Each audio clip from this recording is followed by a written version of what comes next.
Welcome to Deep Dive, a brand new series from Seropotamia magazine, where we,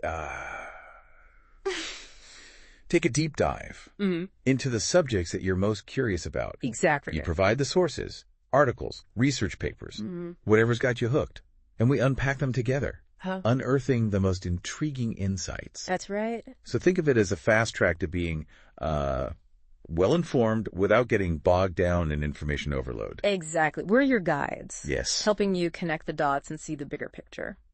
So for our first dive, you sent us a collection of articles about Syria. The situation there is, well, chaotic is an understatement, right? It is. We're talking about the aftermath of the Assad regime falling, Israel making some controversial moves, Right. and the whole region teetering on the brink. We've got pieces from the Palestine Chronicle, Newsweek, Courthouse News Service, a real mix of perspectives. Absolutely. And what's immediately striking is the sheer speed of events. Yeah. 1 minute, Bashar al-Assad is in power, a regime that's lasted decades. The next, he's fleeing to Russia and taking his place. Hayat Tahrir al-Sham, or HTS. HTS. Led by Abu Muhammad al-Julani. HTS, formerly known as Jabhat al-Nusra. Now, hold on a second. Didn't they have ties to al-Qaeda? They did, yeah. That's a pretty radical shift in the power dynamics, to say the least. It certainly is. And Israel, a country that's always had a keen interest in Syria, particularly the Golan Heights, well, they saw an opportunity, and they seized it. Literally. They took control of the demilitarized buffer zone, a move that directly violates the 1974 disengagement agreement. I mean, even for Israel, that's a pretty bold move, isn't it? They're essentially ignoring a decades-old agreement. Yeah. Or just taking what they want. And the international community has certainly taken notice. We're seeing strong condemnation from Arab countries, Egypt, Saudi Arabia, Qatar, you name it. Right. They're citing violations of international law, concerns about Syria's sovereignty, and the potential for this to ignite an even bigger conflict in the region. It's a powder keg. Yeah. And Israel seems to be striking a match. But Israel is claiming this is purely defensive. Right. They're saying they're preventing weapons from falling into the wrong hands, those wrong hands being extremist groups. And to back that up, they launched massive airstrikes, targeting Syrian military bases, weapons factories, even a fleet of warships. The scale of destruction is pretty alarming. We're talking about significant damage. And it's important to remember that behind those targets are real people, real lives being disrupted and destroyed. Now, this is where things get even more interesting, and maybe a little unsettling. One of the articles from Courthouse News Service suggests that some far-right Israeli leaders have been pushing for an expansion of Israel's borders to include Damascus. Right. That's ambitious, to say the least. Ambitious, and some might argue alarming. It raises the question, are Israel's actions genuinely defensive, as they claim? Or are they part of a larger strategic play? And what about the Syrian people themselves? Assad was a brutal dictator, no doubt.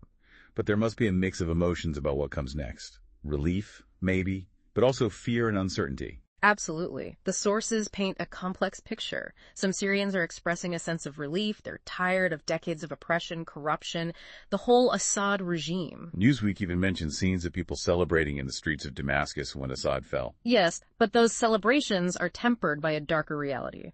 We're also seeing reports of looting, revenge killings, a sense of lawlessness taking hold in some areas. It's a volatile situation on the ground, and the future feels anything but certain. So we've got a power vacuum. Foreign powers making power plays, competing factions all vying for control.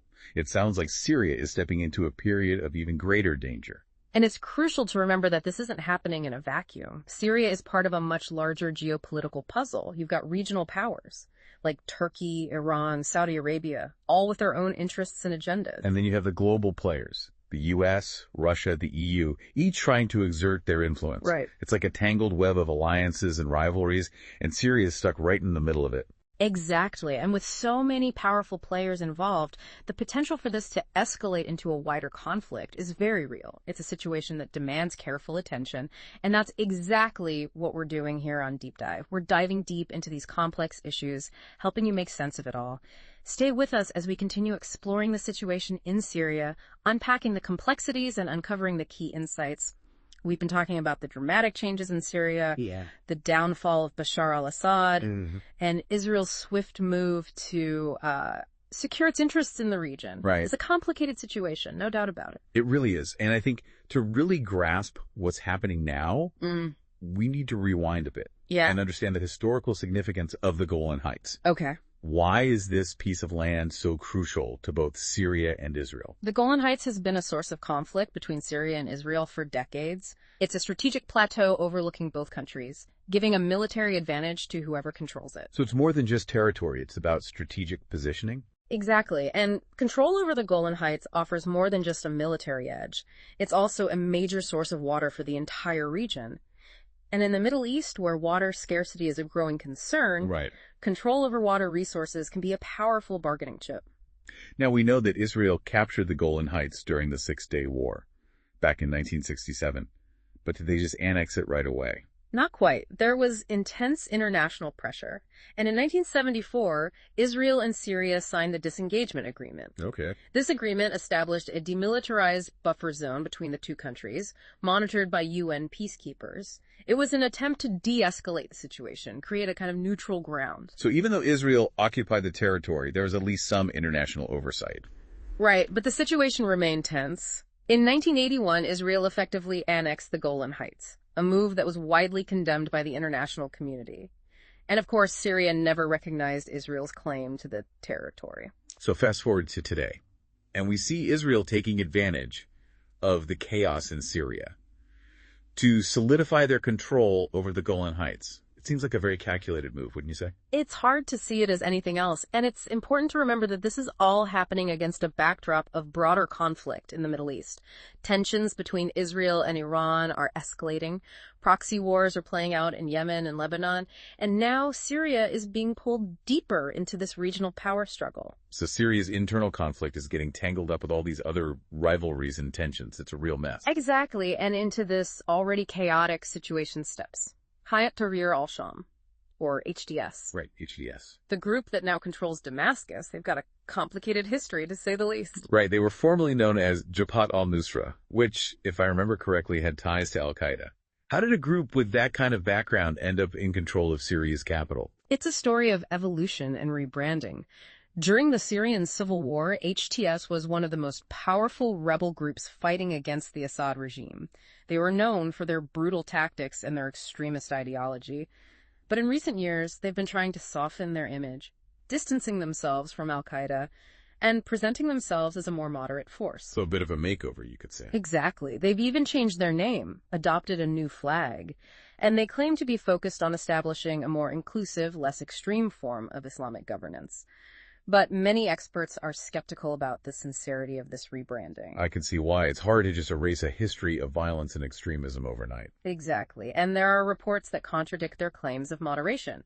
In areas under their control, they're reportedly still enforcing strict Islamic law. There have been accusations of human rights abuses, arbitrary arrests, even executions. It seems the leopard hasn't changed its spots. So what does all of this mean for the future of Syria? What kind of country is likely to emerge from this chaos? That's the question everyone's asking, and unfortunately there's no easy answer. Syria is a deeply divided country, with a multitude of factions all vying for power and influence. You've got HTS, the Turkish-backed militias, the Kurdish fighters, and the remnants of the Syrian military, all with their own agendas. It sounds like a recipe for continued instability and conflict. It's hard to imagine how a peaceful resolution could even be possible at this point. It certainly feels that way, and the involvement of external actors like Israel, Iran, and Turkey further complicates the situation. Their competing interests are fueling the conflict, making a peaceful solution even more elusive. This brings up a crucial question for our listeners. What is the responsibility of the international community in all of this? Can they do anything to prevent further bloodshed and suffering in Syria? Or are they just forced to stand by and watch this tragedy unfold? These are tough questions, and they highlight the ethical dilemmas that often arise in international relations. The desire to intervene and prevent human suffering must be balanced against the risks of escalating the conflict and potentially making things worse. It's a delicate balance, and there are no easy answers. But amid all the geopolitical maneuvering and power struggles, it's crucial to remember that at the heart of this conflict are real people whose lives have been shattered by war and violence. Millions of Syrians have been displaced, their homes destroyed, their families torn apart. It's easy to get caught up in this strategic analysis and lose sight of the human cost of this conflict. The sheer scale of suffering is almost unimaginable. And that human cost is immense. We're talking about a generation of children who have known nothing but war, families struggling to survive, a country teetering on the brink of collapse. It's a tragedy of immense proportions. And it's a stark reminder that behind every headline, every political maneuver, there are real people whose lives are being profoundly affected. So we've covered a lot of ground here. We have. We've talked about the fall of the Assad regime, the rise of HTS, Israel's actions in the Golan Heights, the complex web of international interests.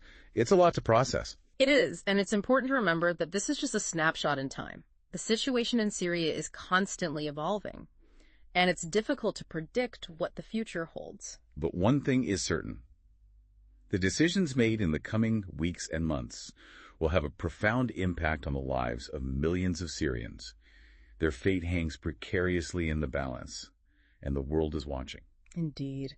The stakes are incredibly high, not just for Syria, but for the entire region. We'll be back after a short break to delve deeper into what all of this means for the future of Syria and the wider Middle East. We've been dissecting this whirlwind of events in Syria, from the collapse of the Assad regime to Israel's strategic maneuvering in the Golan Heights.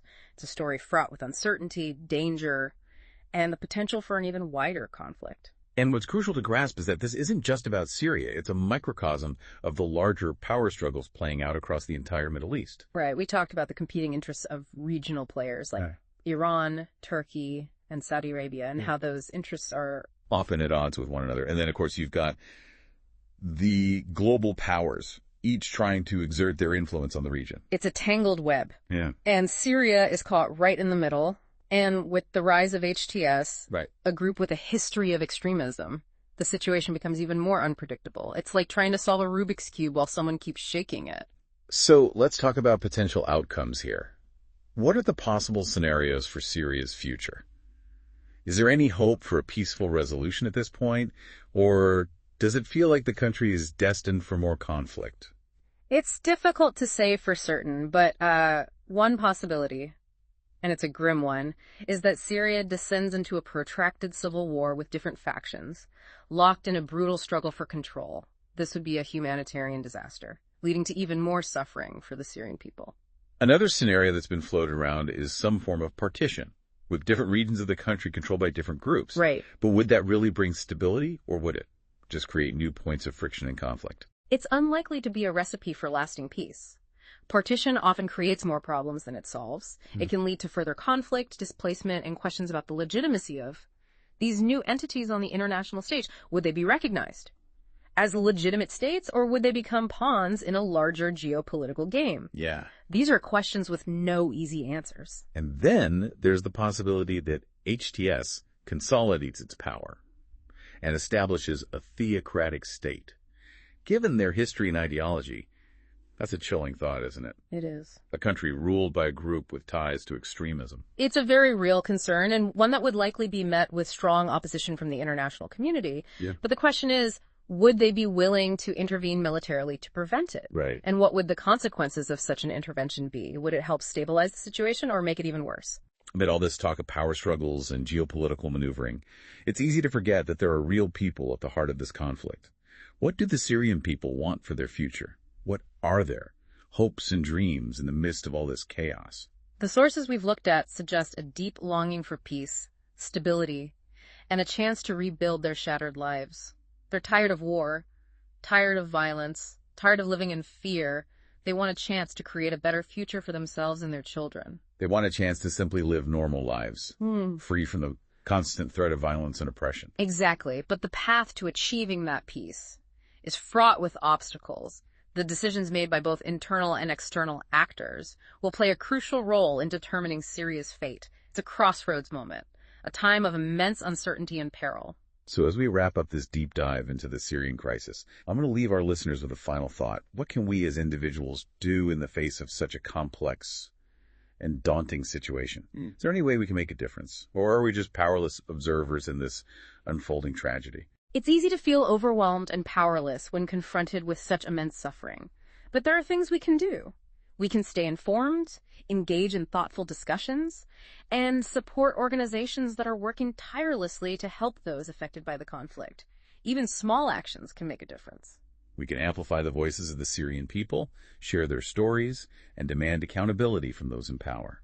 We can choose empathy over apathy and work towards a world where such conflicts become less likely, not more. The situation in Syria is a stark reminder of the fragility of peace and the human cost of conflict. It's a call to action for all of us to work towards a more just and peaceful world. Thank you for joining us on this first deep dive. We hope you found it informative and thought-provoking. Until next time, keep exploring, keep questioning, and keep diving deep.